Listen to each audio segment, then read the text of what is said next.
Hello दोस्तों, आज मैं आपको बता रहा हूँ इम्पोर्टेंट आर्टिकल कॉन्स्टिट्यूशन के मतलब भारतीय के संविधान के महत्वपूर्ण अनुच्छेद जो पेपर में पूछे जाते हैं और आईएएस एग्जाम में भी कौन से आर्टिकल पूछे गए थे और एमपीपीएससी और कांस्टेबल में तो सीधे सीधे आर्टिकल पूछे जाते हैं। तो यह फर्स्ट पार्ट है, तो शुरू करते हैं। इस वीडियो में आपको 15 महत्वपूर्ण आर्टिकल बताऊंगा जो हर व्यक्ति को जानना जरूरी है।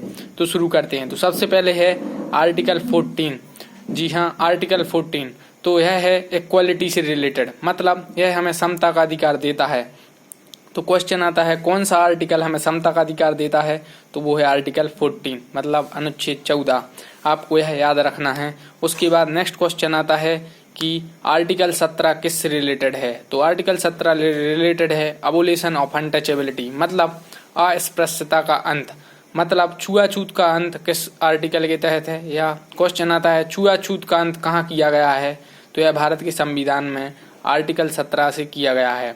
और कई बार एमपीपीएससी में क्वेश्चन आया है और SC/ST एक्ट में भी है कि SC/ST एक्ट किस आर्टिकल से गवर्न होता है, तो है आर्टिकल 17। जी हाँ, SC/ST एक्ट 1989 का है जो भारत में, वो आर्टिकल 17 से ही रिलेटेड है।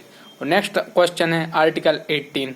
आर्टिकल 18 है अबोलिशन ऑफ टाइटल्स, मतलब उपाधियों का अंत किया गया है। जी हाँ, राज्य सिर्फ सेना और विद्यालय संबंधी जैसे कि PhD, डॉक्टरेट, सिर्फ ओनली 2 जगह उपाधि चलेंगी और कोई उपाधि दी नहीं जाएगी। लेकिन कई बार क्वेश्चन आया कि क्या भारत रत्न की उपाधि भी नहीं दी जानी चाहिए, तो भारत रत्न इसके अपवाद हैं, वो उपाधि दी जाएंगी, वो राज्य दे सकता है, बाकी कोई व्यक्ति स्वयं से कोई भी उपाधि नहीं लगा सकता है। तो अब बात करते हैं नेक्स्ट क्वेश्चन की, जो कि काफी इंपोर्टेंट है कि आर्टिकल 19 किससे रिलेटेड है। और आर्टिकल 19 हर व्यक्ति को जानना चाहिए क्योंकि यह है freedom of speech and expression, मतलब हमें बोलने की स्वतंत्रता है, बात करने की है, कहीं भी घूमने की है, रहने की है, कुछ भी कार्य करने की स्वतंत्रता है, तो वो सिर्फ आर्टिकल 19 के तहत है।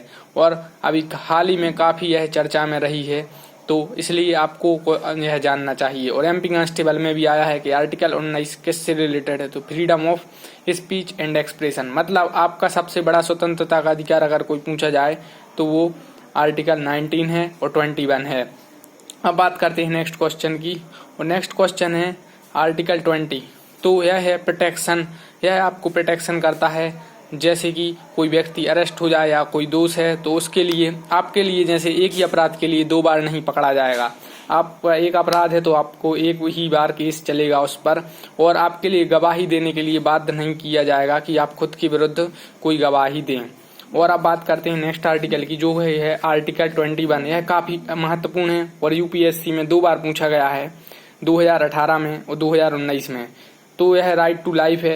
क्वेश्चन आता है हमें जीने का अधिकार कहाँ प्राप्त है, तो आर्टिकल 21 के तहत है राइट टू लाइफ। अब क्वेश्चन आता है कि जीने के अधिकार के तहत क्या मरने का अधिकार है, क्या आप मर सकते हैं, तो नहीं, आप राज्य की एक प्रॉपर्टी कह सकते हैं हो, आपको मरने का अधिकार नहीं है। कई बार आया है कि राइट टू लाइफ में राइट टू डाई इंक्लूडेड है, तो जी नहीं, राइट टू लाइफ में राइट टू डाई इंक्लूडेड नहीं है। और कई बार आया चर्चा में ज्ञान Kaur versus state of Punjab में कहा गया कि राइट टू लाइफ में राइट टू डाई इंक्लूड नहीं है, इसलिए आत्महत्या करना एक अपराध है। IPC में यह ऑफेंस है आत्महत्या करना।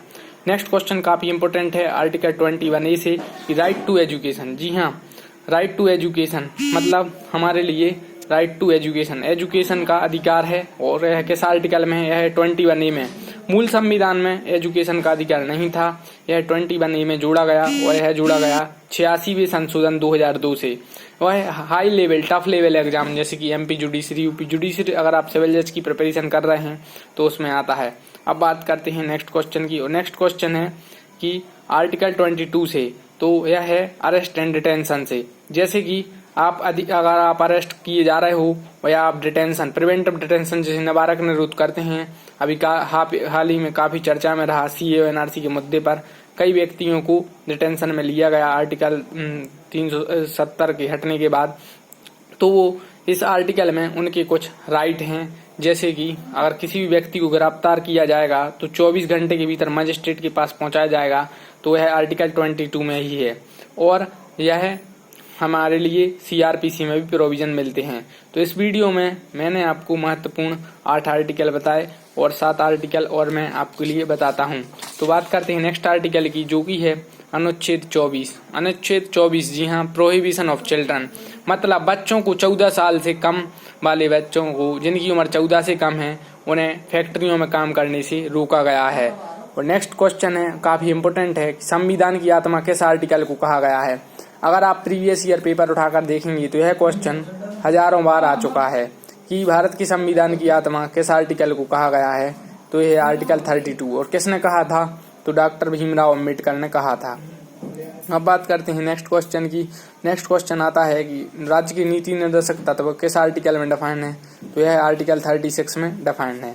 नेक्स्ट क्वेश्चन है आर्टिकल 39A, जो कि आर्टिकल है equal justice and free legal aid, मतलब आपके लिए निःशुल्क विधिक सहायता दी जाएगी और यह राज्य के नीति निर्देशक तत्व हैं। यह आपके अधिकार नहीं है, मूल अधिकार, यह राज्य के ऊपर है, वो देना चाहे तो दे सकता है, लेकिन फिर भी दिया गया है फ्री लीगल एड। यह जोड़ा गया था 42वें संविधानिक संशोधन 1976 से।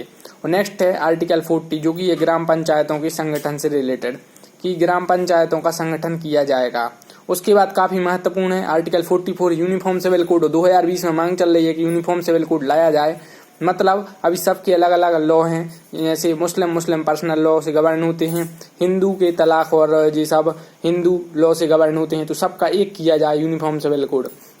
और नेक्स्ट आर्टिकल है आर्टिकल 50, कार्यपालिका से न्यायपालिका का पृथक्करण। यह काफी इंपोर्टेंट है और सिविल जज में पूछा गया था, एमपी सिविल जज में और एमपी लॉ क्लर्क में भी। Separation of executive from judiciary, मतलब जो कार्यपालिका है वो न्यायपालिका के मैटर में दखल नहीं देगी। कार्यपालिका में आते हैं कलेक्टर, एसडीएम, तहसीलदार, और न्यायपालिका में आते हैं सिविल जज, एडिशनल डिस्ट्रिक्ट जज, सिविल जज आते हैं, डिस्ट्रिक्ट जज आते हैं, और इसमें हाई कोर्ट के जज आते हैं। तो इस वीडियो में मैंने आपको 15 महत्वपूर्ण आर्टिकल बताए। नेक्स्ट वीडियो में आपको 15 महत्वपूर्ण और आर्टिकल बताऊंगा भारत के महत्वपूर्ण संविधान संशोधन और भारत के संविधान की विशेषताओं के बारे में। तो प्लीज चैनल को लाइक कीजिए और सब्सक्राइब कीजिए, और मैं आईपीसी की महत्वपूर्ण धारणाएं बताऊंगा। धन्यवाद।